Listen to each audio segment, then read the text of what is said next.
예, 아모스서는 좀 짧기 때문에 몇 주간 공부할 수 있을지 잘 모르겠습니다.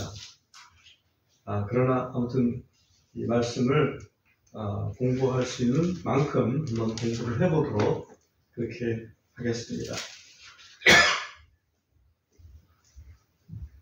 참고로 한글 성경에 보면 아모스라는 이름이 두 사람에게 나옵니다. 하나는 아모스 선지자고 또 하나는 이사야 선지자의 아버지 아모스입니다.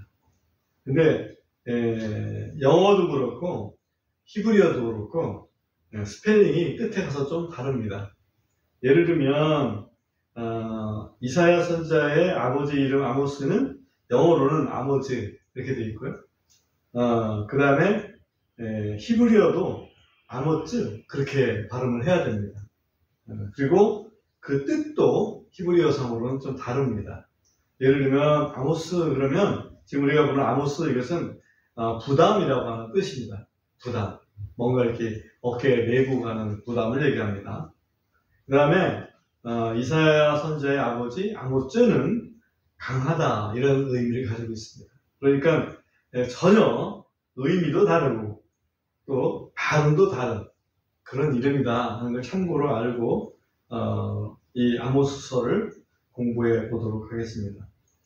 아모스 선지자는 공교롭게도 이사야 선지자보다는 조금 일찍 사역을 시작했기 때문에 또 이렇게 오해를 할 수 있어요. 아모스 선지자가 하고 아모스의 아들의 이사야 선지자가 또 그 다음에 이어서 선지자를 했지 않나 이렇게 오해를 할 수 있는데 전혀 아닙니다. 그렇게 참고를 하시기 바라고요.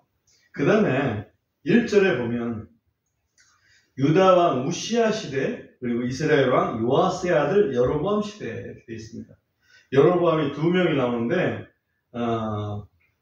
르호보암 시대에 갈라져 나온 여로보암이 있고 여기 보면 요아스 왕의 아들 여로보암이 있습니다. 요아스 왕의 아들 여로보암은 여로보암 2세라고 얘기를 합니다. 그럼 우시야 왕은 언제 왕노릇을 했고 여로보암 2세는 언제 왕노릇을 했는지 그 시대를 찾아보니 우시야는 기원전 791년도에 왕이 돼서 739년까지 재위했던, 그러니까 791년도, BC 791년도가 일단 중요합니다. 꽤 오랫동안 우시야는 왕위에 있었습니다. 그 다음에 여로보암 2세는 BC 793년도에 왕이 됐습니다. 다시 말하면 우시야보다는 약 2년 전에 북왕국 이스라엘의 왕이 됐던 거죠. 그래가지고 BC 753년도까지 그러니까 여로보암이 좀 일찍 죽고 그 다음에 우시야는 그보다 조금 더 오래 살았습니다. 그러므로 지금 1절에 보면 유다 우시야 시대와 이스라엘 왕 요아스의 아들 여로보암 시대에 곧 지진이 있기 2년 전에라고 되어 있는데 지진이 있었습니다. 근데 고고학적으로 지진이 언제 있었나 혹시 그런 기록이 있나 찾아봤는데 그런 기록은 찾을 수가 없습니다. 다만 우리가 알지만 우리 성경 자체에 스가랴서에 우시야 시대에 지진이 있었다라고 기록이 되어 있습니다. 그러므로 이 지진이 있었다는 것은 아모스서에만 나오는 게 아니고 스가랴서에서도 한번 언급되고 있다. 그러니까 이스라엘 역사에서 보면 꽤 큰 사건이었다. 이렇게 보면은 틀림이 없습니다. 지진이 있기 2년 전에, 그러니까 지진이 있었다면 그보다 2년 전에 아모스 선지자를 통해서 뭔가 경고의 메시지를 지금 주시고 계신다. 이 말을 하신다고 보면 됩니다. 그래서 언제 이 지진이 있었는지는 정확히는 우리가 알 수가 없다. 최소한 여로보암 2세가 죽을 때가 BC 753년도니까 그 전에는 분명히 있었다. 이렇게 볼 수 있겠죠. 그죠? 같은 시대에 보면 먼저 여로보암 2세가 죽었으니까. 여로보암 2세가 죽고 나서 오시아가 살아있을 때 지진이 난 건 아니다. 이렇게 보면 거의 틀림이 없습니다. 그 다음에 우리가 참고할 거는 여로보암 2세가 753년도까지 살았는데 722년도에 북왕국 이스라엘이 망했기 때문에 53년에서 722년까지면 약 21년 후에 망했다는 거예요. 그러니까 21년 전에, 그러니까 이스라엘이 망하기 불과 20-30년 전에 이런 큰 사건이 있었다라고 이해를 하면 조금 더 이 예언의 심각성을 좀 이해할 수 있지 않을까 하는 그런 생각을 합니다. 특별히 아모스를 시작하기 전에 아모스서에 그 유명한 귀절이 최소한 2가지 귀절이 있습니다. 그 2가지 귀절을 먼저 보고 이 말씀을 좀 살펴보겠습니다. 3장 7절을 한번 가보겠습니다. 아모스 3장 7절. 거기 보면 한번 같이 읽어볼까요? 분명히 시작.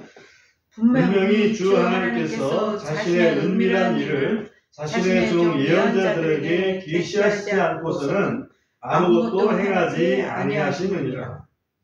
굉장히 유명한 말씀입니다. 하나님께서는 무슨 큰 일을 행하실 때 반드시 예언자들에게 계시를 해주시고 그리고 행하신다. 이 말씀을 왜 하셨을까? 경고를 하시면서 왜 이 말씀을 굳이 하셨을까? 경고를 하시는 이유는 어떤 이유가 있을까요? 앞으로 그런 큰 일이 있을 것이니까 그 큰 일에 대비를 해라. 준비를 해라. 예를 들면 하나님이 심판을 할 거야. 그럼 너희 어떻게 해야 되겠어? 그 말이죠. 어떻게 해야 되겠습니까? 우리는 기회를 찾아서 회개해야 되겠죠. 그죠? 구원의 길을 모색해야 되는 거 아니에요? 그게 우리가 할 일이라고. 근데 나중에 지옥 심판을 받으면서 저 몰랐는데요. 혹시 이런 사람이 있을까봐 하나님은 분명히 말씀하시고 행하신다는 거죠.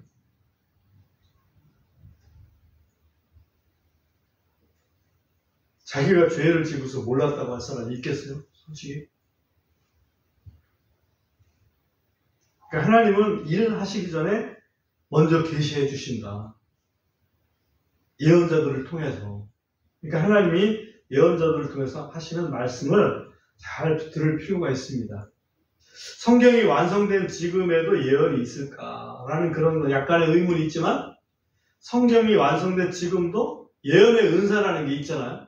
예언의 은사라는 게 있기 때문에 또 하나님께서 어떤 예언을 어떤 사람을 통해서 이렇게 들려주실지 우리가 관심을 갖는 것도 잘못된 것은 아니다 이렇게 봅니다.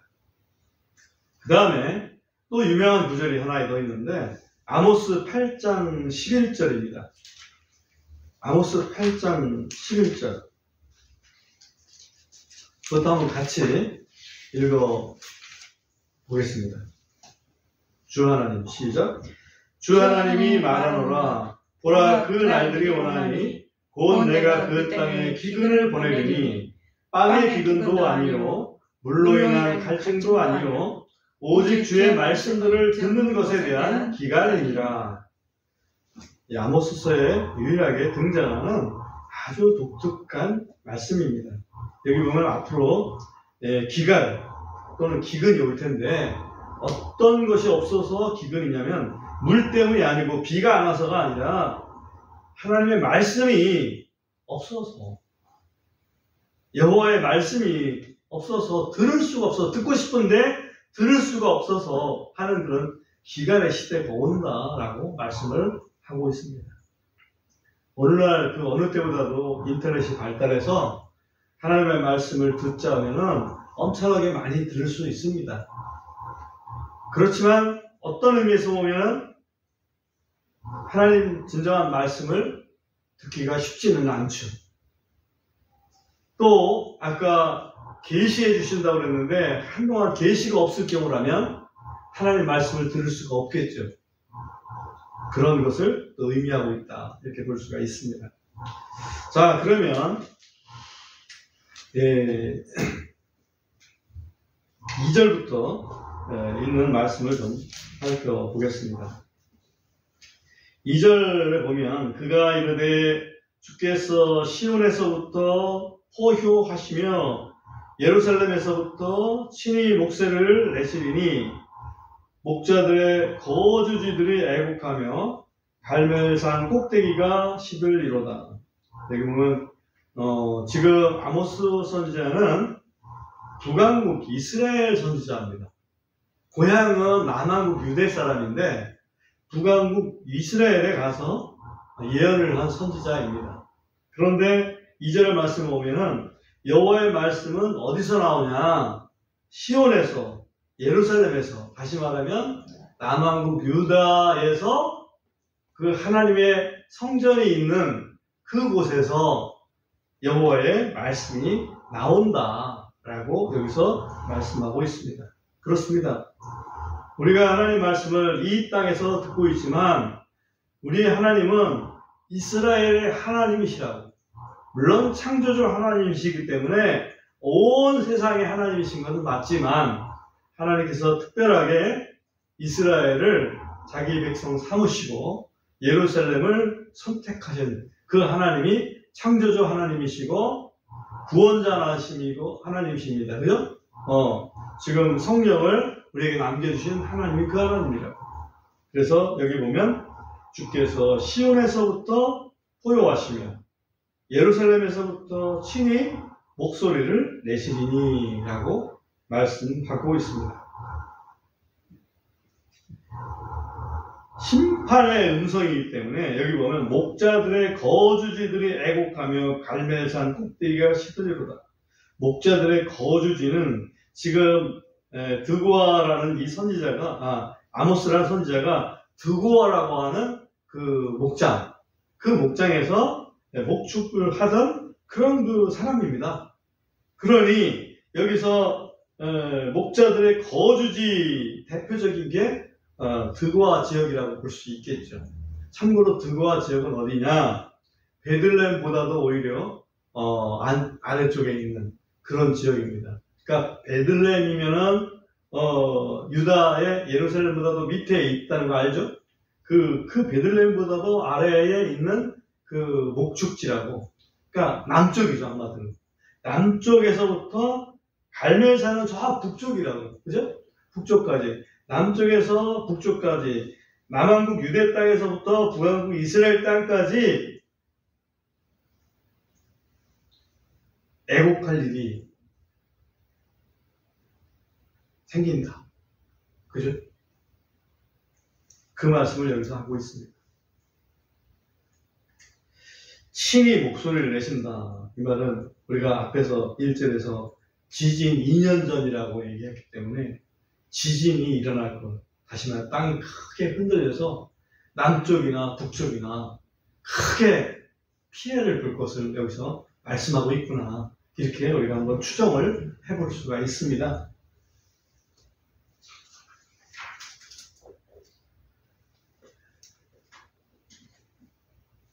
그리고 이제 3절부터는 주변국들에 대한 심판 예언이 있습니다. 2장 3절까지 그렇게 되어 있습니다. 그러니까 아모스 1장 1절부터 아모스 2장 3절까지는 주변국들, 이스라엘, 유다, 그를 둘러싼 주변국들 6개 나라에 대한 하나님의 심판의 예언이 들어 있습니다. 그리고 그 이후에는 이스라엘과 유다 두 지역에 대한 심판의 예언이 들어있습니다. 그러니까 하나님은 그 주변국만 심판하시는 게 아니고 그 자신의 백성들도 심판하신다 하는 것을 우리가 알아야 됩니다. 그 심판하시는 이유를 몇 가지 살펴보도록 하겠습니다. 우선 3절에서 5절까지 보면 다마스쿠스, 옛날 말로는 다메섹이죠. 우리가 익숙한 말로는 다메섹, 시리아의 다메섹을 향한 그런 그 심판의 메시지가 들어있습니다. 거기 각 국가마다 조그마한 국가라고 할 수 있겠죠. 각 국가마다 이스라엘과 유다를 둘러싼 6개국의 그 국가들마다 왜 하나님이 심판하시는지 그 이유를 달고 있습니다. 근데 표현상에 보면 3절에 보면 주가 이같이 말하노라 다마스쿠스의 3가지 범법과 4가지 범법으로 인하여 3가지 4가지 이렇게 돼 있죠. 개역 한글에서는 우리 기억으로는 서너 가지 범법을 인하여 또는 죄를 인하여 그런 식으로 이렇게 서너 가지로 표현했습니다. 아마 우리나라도 서너 가지 이런 표현을 쓰는데 히브리 사람들도 서너 가지 이런 표현을 쓰는 게 아닌가. 특별히 여호와께서도 서너 가지 이렇게 표현을 하신 것 같아요. 그러니까 한두 가지 죄를 졌으면 하나님께 참고 계시는데 서너 가지까지 3세판이라고 했잖아요. 서너 가지 이상으로 가면 하나님께서도 못 참으시고 심판하시는 게 아닌가 그런 생각도 좀 듭니다. 아무튼 서너 가지라고 말씀을 하시지만 찝어서 한두 가지 이렇게 말씀하십니다. 어떤 죄를 다메섹은 졌는지 시리아는 졌는지 한번 살펴보면 그들이 3절 끝에 보면 그들이 쇠로 된 타작 기계로 길르앗을 타작했기 때문이다. 길르앗은 갓 지파가 사는 그런 곳의 종족을 길르앗이라고 얘기합니다. 그러니까 이스라엘에 속한 갓 지파를 이 가깝다는 핑계로 다메섹의 시리아 사람들이 아주 그냥 한마디로 쇠로 타작하듯이 아주 그냥 나쁜 짓 해줬다 그런 얘기죠. 4절에 보면 그러나 벗이 되어 있는데 그들이 지금은 타작했지만 그렇지만 이제는 그 다메섹의 그 시리아 사람들을 내가 혼내주겠다 이제 그럴 의미에서 이제 그러나인데 의상이랄까요? 그런 의미상으로는 그러나가 좀 이렇게 적합하지는 않은 것 같아요. 아무튼 내가 하사엘의 집으로 불을 보내리니 그것이 베나닷의 궁궐들을 삼키리라. 이렇게 하사엘이 나오고 베나닷이 나오는데 이 하사엘과 베나닷은 역시 그 다메섹의 사람들입니다. 다메섹의 사람들. 이 베나닷이 병이 들었습니다. 다메섹의 왕이 어찌 보면 시리아의 왕이 베나닷이었는데 베나닷이 병들었을 때 그 밑에 있던 하사엘을 시켜가지고 군대 장관이었어요. 하사엘을 시켜가지고 엘리사 선지자한테 가서 좀 묻고 와라. 내가 어떻게 될지. 근데 엘리사 선지자가 하사엘을 뚫어지게 바라봅니다. 그러니까 하사엘은 좀 이상하죠. 왜 엘리사 선지자가 나를 이렇게 뚫어지게 바라보는가. 엘리사 선지자가 얘기하죠. 네가 행할 일 때문에 내가 지금 슬퍼서 뚫어지게 바라보고 있다. 결국은 하사엘이 베나닷을 보고를 하면서 베나닷을 시해를 해버립니다. 그 일을 이미 엘리사는 본 거죠. 그런 기본적으로 악한 면이 좀 있습니다.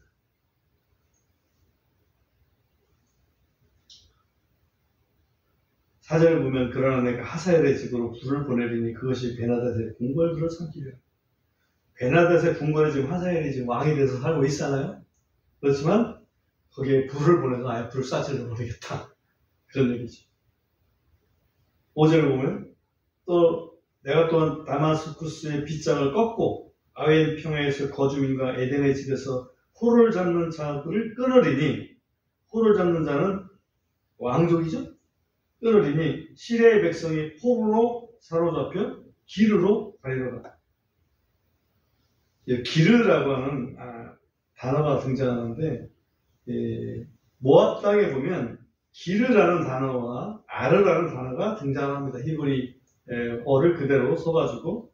근데 기르는 보통은 성이 이렇게 둘러싸인 면서 좀 높은 곳에 있는 군사적인 요지처럼 그 성체라고 보통 얘기하죠. 기르는 성체를 보통 얘기하고 그 다음에 아르는 도성을 보통 얘기를 합니다. 아무튼 이 시리아의 백성이 사로잡혀서 이방에 지금 그보다도 더 그 험난한 그런 성체로 끌려갈 것이다. 포로로 잡혀갈 것이다. 하는 그런 얘기를 합니다. 어디 포로로 잡혀가냐면 결과적으로 보면 이 사람들도 나중에 어디로 갈까요? 저쪽에 바벨론이라든지 이런 쪽에 끌려가게 되는 그런 것을 미리 말씀한 게 아닌가 하는 생각이 듭니다. 그 다음에 다메섹이 있고 6절에서 8절에 보면 가자 지역입니다. 6절도 보면 주가 이같이 말하노라 가자의 3가지 범법 4가지 범법으로 인하여 내가 그것의 흉보를 돌이키지 아니하리니. 가자 지역은 지금 어디를 얘기합니까? 블레셋 지역을 얘기합니다. 그죠?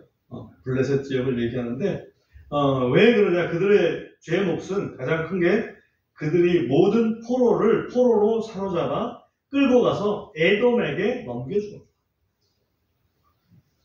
에돔이 지금 예를 들면 이스라엘을 공격했을 때에 이스라엘 사람들이 도망을 갈 거 아닙니까? 그 도망가는 이스라엘 사람들을 포로로 잡아서 에돔한테 넘겨줬다 이거죠. 성경에 보면 도망가는 사람, 살려고 도망가는 사람은 그렇게 적군한테 넘겨주지 말라고 그랬잖아. 그죠? 우리나라도 그 잘못한 거 있잖아요. 북한에서 살려고 탈출했는데 그냥 다시 잡아다가 북한으로 넘겨줘가지고 거기서 처형되게 만드는. 그죠? 그걸 잘못하는 거예요. 북한에 무슨 눈치를 보겠다고. 무신론으로 성립된 공산주의자들에게. 그죠? 그거는 하느님 보실 때는 정말 악한 일이었습니다. 그 다음에 그런 일을 했기 때문에 7절에 보면 내가 가자의 성벽에 불을 보내리니 여기도 불을 보내서 또 그곳에 궁궐들을 삼키리라. 거기에 있는 블레셋 궁궐들을 다 삼키겠다. 8절에도 보면 내가 아스돗에서 그 거주민 아스볼론에서 호를 잡은 자를 끊고 내가 내 손을 돌려 에그론을 치리니 블레셋 사람들의 남은 자들이 멸망하리라. 주 하나님이 말하노라. 블레셋에 5개의 도성이 기록이 됐는데 그 5개의 도성이 여기에 다 나오면 4개만 나오고 하나가 빠졌더라고요. 가자, 아스돗, 아스글론, 에그론까지 나오는데 하나 빠진 데가 가드라고 하는 지역이 빠졌어요. 아무튼 블레셋 지역을 하나님께서 심판하실 것을 말씀하시고 있고, 그 다음에 이제 9절부터 나오는 것은 두로 지역을 또 심판하십니다. 9절도 보시면 주가 이같이 말하노라 두로의 3가지 범법 4가지 범법으로 인하여 내가 그것의 형벌을 돌이키지 아니하리니 이는 이유가 그들이 모든 포로를 에돔에게 넘겨주고, 이것은 가자랑 똑같죠. 형제의 언약을 기억하지 아니하였기 때문이다. 형제의 언약을 기억하지 않아요. 형제의 언약, 두로하고 무슨 형제의 언약을 맺었을까 하는 그런 생각이 들어요. 근데 두로, 다윗 시절, 솔로몬 시절에는 두로하고 굉장히 가까웠잖아. 아마 의형제 맺지 않았을까 하는 그런 생각이 들어요. 그러니까 형제의 언약은 아마 그때 맺은 언약이라고 생각이 듭니다. 그럼에도 불구하고 이제 뭐 이스라엘을 좀 납작아 본다든지 또는 에돔의 눈치를 본다든지 그러면서 오히려 블레셋처럼 이스라엘 사람, 더 나온 사람들을 포로로 잡아가지고 넘겨주는. 어떻게 형제를 그럴 수 있습니까? 그죠? 간첩죄도 형제들은 숨겨줘도 괜찮잖아요. 그죠? 그 정도라고. 그런데 어떻게 이렇게 하냐고. 하나님은 그걸 다 보신다 이거죠. 그래서 두로에도 그 뒤에 보면 10절에 보면 두로에도 불을 보내서 그 궁궐들을 다 살라버리시겠다 말씀하십니다.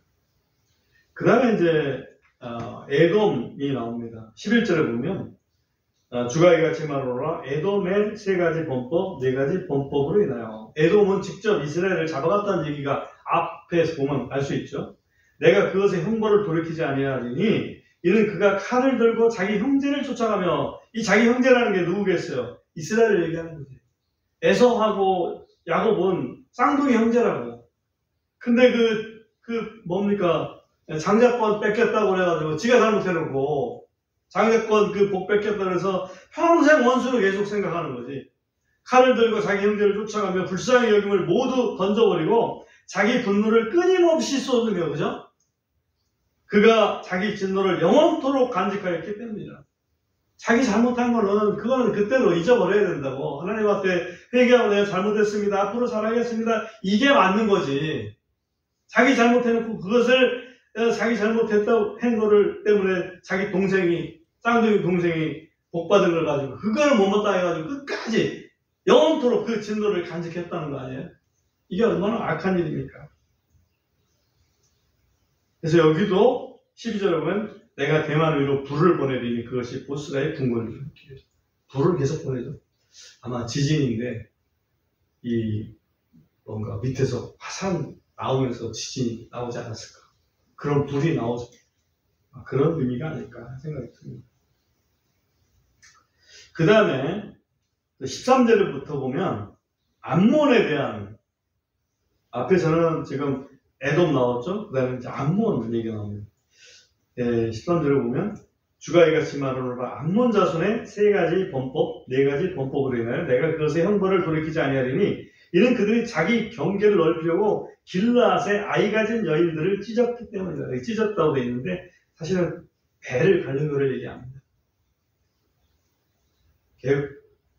개혁 성경에서 여인들의 배를 가갔기 때문이다. 이렇게 그게 더 정확한 표현이라고 보여줘요. 아무튼 자기 경계를 넓히려고 길르앗에, 이스라엘 갓 땅에, 그죠? 거기서 여인들을 아주 무참하게 죽였습니다. 아이 가진 여인들까지 죽였습니다. 그러나 내가 라빠의 성벽에 불을 놓으리. 여기도 불이 나오죠? 그것이 전쟁하는 날에 외치는 소리, 회오리 바람 부는 날에 폭풍같이 그곳의 궁궐들을 살리리라. 여기도 불의 심판이 여기 있다. 그 다음에 2장으로 넘어가서 모압의 심판이 2장 1절에 보면 나옵니다. 주가 이같이 말하노라 모압의 세 가지 범법, 네 가지 범법으로 인하여 내가 그것의 형벌을 돌이키지 아니하리니 이는 그가 에돔 왕의 뼈를 불태워 석회가 되게 하였기 때문이다. 에돔이 잘못했는데 에돔 왕의 뼈를 불태워서 석회가 되게 했다. 아마도 뼈를 갈아서 석회로 발라버리는 모양이죠. 그건 인간의 존엄을 완전히 훼손시킨 거 아닙니까? 아무리 나쁜 짓을 했어도. 그러나 내가 모압 위로 불을 보내, 여기도 불 심판이죠. 그것이 그 이웃의 궁궐들을 삼킬 것이다. 모압이 소란과 외치는 소리와 나팔 소리와 함께 죽으리라. 내가 그것의 한가운데서 재판관을 끊을 것이요 그 모든 통치자들을 그와 함께 죽이리라. 주가 말하노라. 여호와가 말하노라. 지금 이제 주변 6국에 대한 심판의 예언 부분만 우리가 살펴보았습니다. 거기 보면 다메섹이나 가자, 두로 이것은 형제국은 아니잖아요. 근데 그 3개의 국에 대해서는 이스라엘에 대한 부당한 압제를 한 것을 죄로 여기셨고, 또 에돔이나 암몬이나 모압, 여기는 그 롯의 후예들이잖아요. 롯의 후예 또는 그 에서의 후예들이기 때문에 여기는 어찌 보면 형제국이죠. 근데 형제국이면 형제에 대한 좀 불쌍하게 여기는 마음이 있어야 되는데 긍휼이 전혀 없었다. 그거에 대한 것을 죄로 여겼습니다. 우리는 하나님을 닮은 성품을 가져야 됩니다. 하나님은 긍휼히 여기시고 은혜가 많으신 분입니다. 긍휼과 은혜 이 두 가지가 굉장히 큰 단어예요. 그죠? 하나님이 원하시는 건 그거지. 이런 것을 심판을 경고하실 때는 그런 마음을 가지지 못한 것을 돌이켜라. 그런 의미라고 보면 됩니다.